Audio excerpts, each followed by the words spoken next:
আমি যখন আমার স্বামীর শার্টগুলো ধুচ্ছিলাম তখন আমার আঙুল বুক পকেটে লুকিয়ে রাখা কিছু একটা স্পর্শ করলো।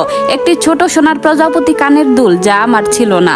17 বছরের দাম্পত্য জীবন আমার হাতের মুঠোয় স্তব্ধ হয়ে গেল। আর ওদিকে দোতলায় সে গোছল করতে করতে গান গাইছিল, যেন সে আমাকে জীবন্ত কবর দিয়ে দেয়নি। কানের দুলটি আমার হাতের তালুতে সাবানের ফেনা মাখা অবস্থায় পড়ে রইল। ছোট্ট সোনার একটি ডানায় সাদা পাথর বসানো প্রজাপতি আমার নয়। আমার পছন্দের তালিকায় এমন কিছু কখনোই থাকে না। 17 বছর ধরে যে নারী টিফিন গুছিয়ে দিয়েছে, সংসারে ঋণের কিস্তি শোধ করেছে, হলুদের দুধের আড়ালে চোখের পানি লুকিয়ে রেখেছে, আর গভীর রাতে বাড়ি ফেরাকে অফিসের চাপ বলে মেনে নিয়েছে, তার তো নয়ই। আমার হাত দুটো তখনও সাবানের ফেনায় মাখা ছিল। আমার মুখটা অপমানে ও ক্ষোভে পুড়ে যাচ্ছিল, বুকটা জমে বরফ হয়ে যাচ্ছিল। আমি আমাদের গুলশানের ফ্ল্যাটের লন্ড্রি কর্নারে দাঁড়িয়েছিলাম।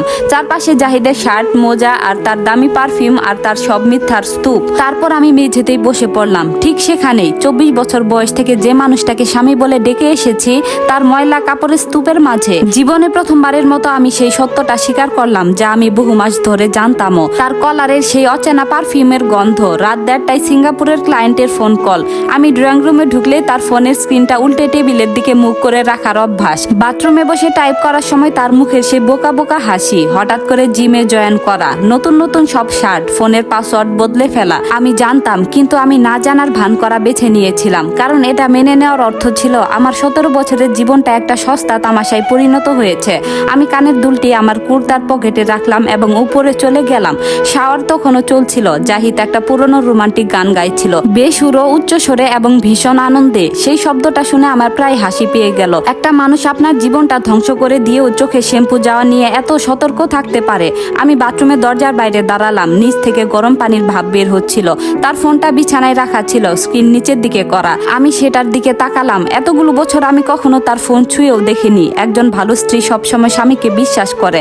আমার বিয়ের দিন আমার শাশুড়ি মা এই কথাই বলেছিলেন, একজন ভালো স্ত্রী কোনো প্রশ্ন তোলে না, একজন ভালো স্ত্রী ঘর শান্ত রাখে, একজন ভালো স্ত্রী জ্বলন্ত কয়লা গিলে খেয়েও সকালের নাস্তায় মিষ্টি হাসে। আমি ফোনটা তুলে নিলাম। আমার হাতে আসতে স্ক্রিনটা জ্বলে উঠল। একটি নতুন মেসেজ, কোনো নাম লেখা নেই, শুধু একটা লাল হার্ট ইমোজি দিয়ে কন্টাক্ট সেভ করা। মেসেজে লেখা ছিল, গত রাতটা দারুণ ছিল। ও কি হারিয়ে যাওয়া কানের দুলটা খেয়াল করেছে? আমার পা দুটো অবশ হয়ে এলো। মেসেজটার জন্য নয়, কারণ তার ঠিক নিচে আরেকটি মেসেজ ভেসে উঠল। ভয় পেও না, খালাম্মা বড্ড সহজ সরল, এসব কিছু বুঝবেন না।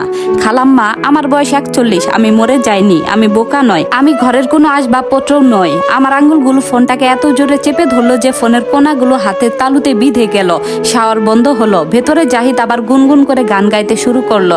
আমি আমার ড্রেসিং টেবিলের দিকে এগিয়ে গেলাম এবং পুরনো কাঠের গয়নার বাক্সটা খুললাম, যেখানে আমি আমার বিয়ের লহরি নেকলেস, বিয়ের চুড়ি এবং আমার বাবা মারা যাওয়ার আগে দেওয়া সেই ছোট জরুরি ডায়েরিটা রাখতাম। ডায়েরির প্রথম পাতায় বাবা লিখেছিলেন, ভালোবাসা যখন তোমাকে অন্ধ করে দেবে, তখন কাগজের দলিল তোমাকে বাঁচাবে। তখন আমি হেসেছিলাম। আজ আর আমার হাসি পাচ্ছিল না। আমি আমার শাড়ির নিচে লুকিয়ে রাখা ফাইলটা টেনে বের করলাম। জমির কাগজপত্র, ব্যাংক স্টেটমেন্ট, কোম্পানির শেয়ার, বীমার নমিনেশন। 5 বছর আগে জাহিদের ব্যবসা যখন ডুবতে বসেছিল, তখন সে কেঁদে কেটে আমাকে দিয়ে যে লোনের কাগজে সই করিয়েছিল সেটি, সেই বিশেষ গোপন ধারাটি, যা সে ভেবেছিল আমি কখনোই পরে দেখব না।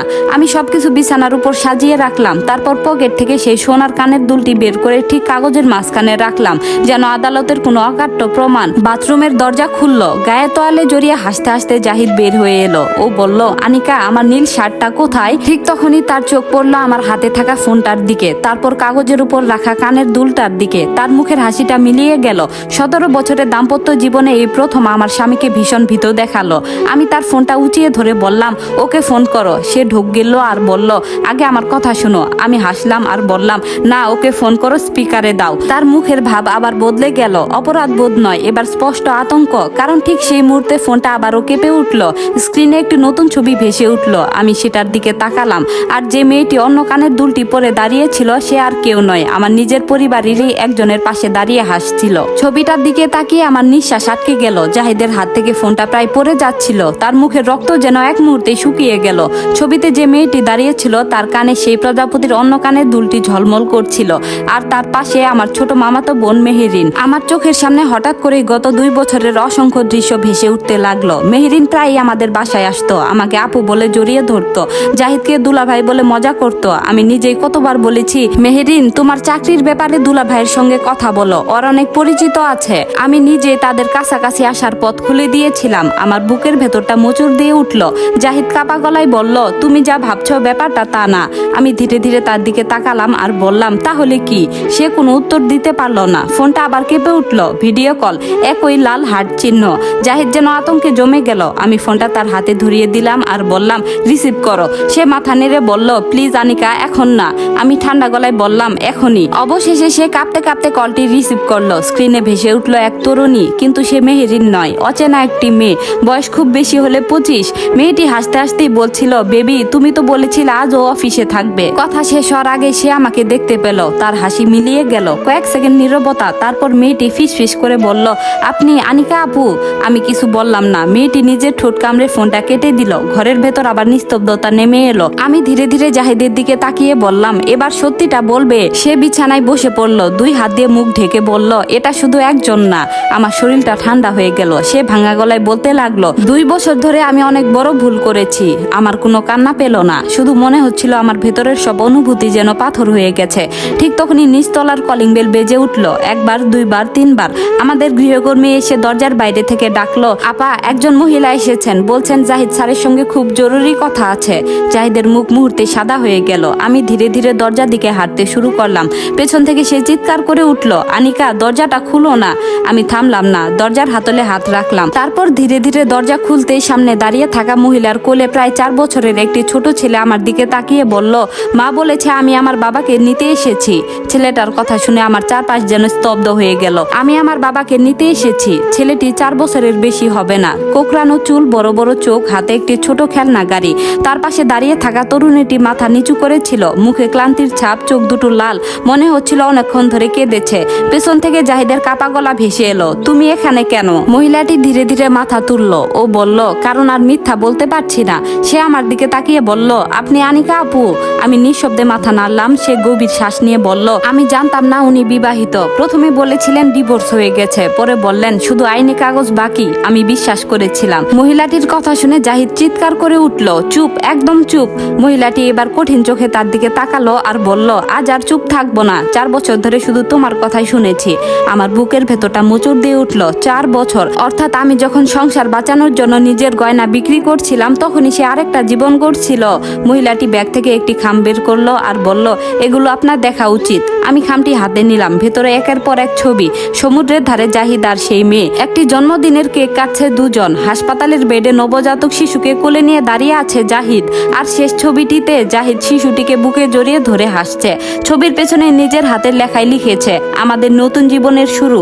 আমার চোখ ঝাপসা হয়ে এলো, কিন্তু এবারও আমি কাঁদিনি। আমি শুধু জাহিদের দিকে তাকিয়ে রইলাম। সে আমার চোখের দিকে তাকাতে পারছিল না। মহিলাটি শান্ত গলায় বলল, আজ আমি কোনো সম্পর্ক চাইতে আসিনি। আমি শুধু সত্যটা লুকিয়ে রাখতে চাইনি।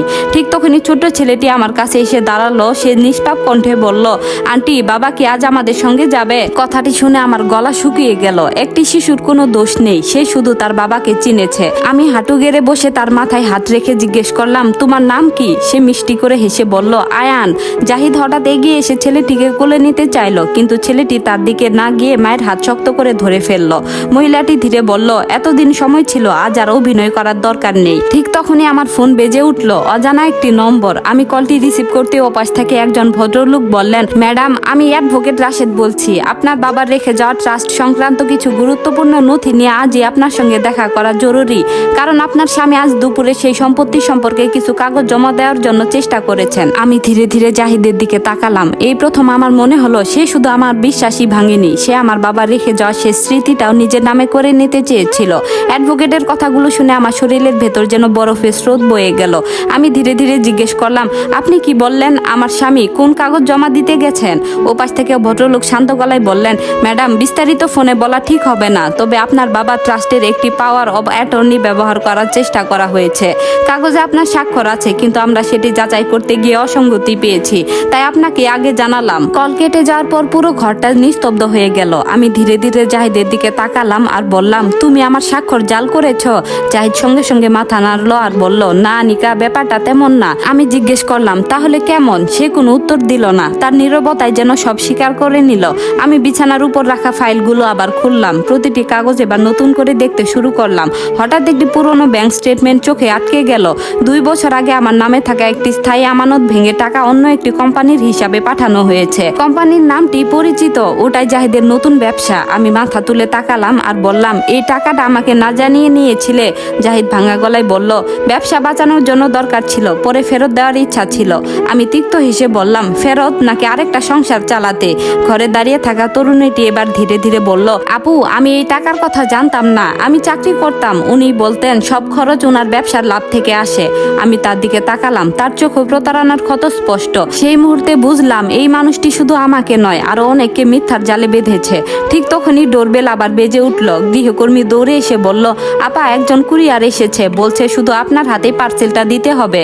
আমি দরজার কাছে গিয়ে সই করে ছোট্ট একটি খাম নিলাম। ভেতরে ছিল একটি ইউসিবি ড্রাইভ আর একটি মাত্র লাইন লেখা, সত্যিটা জানতে চাইলে এটা একা বসে দেখবেন, কাউকে বিশ্বাস করবেন না, কোনো প্রেরকের নাম নেই। আমি ইউসিবি ড্রাইভটা হাতে নিয়ে কয়েক সেকেন্ড স্থির হয়ে দাঁড়িয়ে রইলাম। জাহিদ সেটা দেখে হঠাৎ ছুটে এলো আর বলল, ওটা আমাকে দাও। আমি এক পা পিছিয়ে গেলাম আর জিজ্ঞেস করলাম, এত ভয় পাচ্ছ কেন? সে প্রথমবারের মতো প্রায় চিৎকার করে উঠলো আর বলল, কারণ তুমি জানো না ওটার ভেতরে কি আছে। আমি তার চোখের দিকে তাকালাম, সেখানে অপরাধ বোধের চেয়ে ভয় অনেক বেশি। আর সেই ভয়টা কোনো পরকীয়ার জন্য নয়, মনে হচ্ছিল আরো বড় কোনো গোপন সত্য লুকিয়ে আছে। আমি শক্ত করে ইউসিবি ড্রাইভটা মুঠোয় ধরে বললাম, আজ থেকে আর কোনো সত্য আমার কাছ থেকে লুকিয়ে থাকবে না। জাহিদ কিছু বলতে যাচ্ছিল, ঠিক তখনই তার ফোনে আরেকটি বার্তা এলো। স্ক্রিনে মাত্র 3টি শব্দ ভেসে উঠল, ও সব জেনে গেছে। গল্পটি এখানেই শেষ নয়, পরের পর্বে একটি বড় রহস্য লুকিয়ে আছে। পরবর্তী পর্বটি শুনতে চাইলে অবশ্যই একটি কমেন্ট করবেন। ধন্যবাদ।